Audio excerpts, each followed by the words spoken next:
Right now, we are in this stage of the installation. We had like a big weather damage from one of the pipes. The clients left for vacation for almost like a 1 week, and it was like hot water. The hot water was like steaming, and it's the vapor of the water went from this height, probably like 5 feet height, into the ceiling.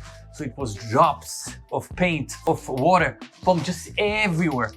And all these walls were like with green mold and mildew. So we removed all the insulation, we removed the sheetrock, and now we sprayed it with a mold killer. We put the fans, the ventilator for like, I think we had it like for 5 days here. And now today we're going to start installing everything back. We're installing the insulation, we're installing the sheetrock. We're going to start taping probably tomorrow morning. As you see, the team did an excellent job with cleaning after the removal, all away everything to the big dumpster that we have. So right now we're installing the insulation. As you see, we're probably going to keep some exposed because the client wants to keep it exposed because he doesn't want to go through another sheetrock work in the future. But here we had sheetrock, so we're going to install a brand new sheetrock here, brand new sheetrock here till this section. We're going to tape it, prime it, and paint it, put everything back. After we removed the insulation that was wet and damaged and all the sheetrock that was wet, we let it dry. We used the ventilators. As you see, we've got like 12 ventilators here. And then we applied the mold armor product, which is kind of like a mold killer. We sprayed the walls, and this is by the code.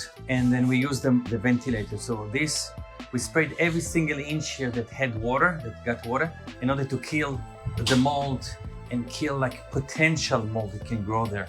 So this is the most important part, just because you don't want to breathe mold. It's just going to your lungs, and it's really, really bad for your health. That's why we're using the mold killer. All these ceilings was damaged from the water. It's amazing how the damage was from the pipe over there, but the water was evaporating into the ceiling, and all that was like drips of water. I mean, it was hot water pipe that exploded, and it was running for 1 week. And the homeowner were not here, and all that was wet. We removed the sheetrock, all the ceiling, we removed part of the wall, we removed all the insulation. Everything went to the garbage. We hauled it away already. You see, we used the ventilators, the humidifier. So we left it here for a few days. We have almost like 4 in each room. It's still open. So we're going tomorrow morning. We're going to install the installation. You see, we've got the Pink Panther R19. We're going to install the installation here, and then we're going to install the sheetrock that we already purchased. We're going to install the sheetrock. We're going to tape it, spackle it, prime it, paint it. As you see, the floor is completely exposed. We've got the carpet that we will remove. So we're going to install the carpet from this section to all the way to the door. We're going to install the carpet here. After the carpet installation, we're going to install back all the base molding that will be along the floor. All that will have a brand new base molding. So the guys are working right now. The client is upstairs. They are happy. They came to visit us probably an hour ago. They're very happy. The cleaning was amazing. The cleaning of all the damage was probably in 24 hours everything was out. We dried everything. You see, this is sitting here for a few days. All the ventilators, they're kind of like the vacuums. And so this is the second room. We still have the third room to work on to install things back. The project looks good.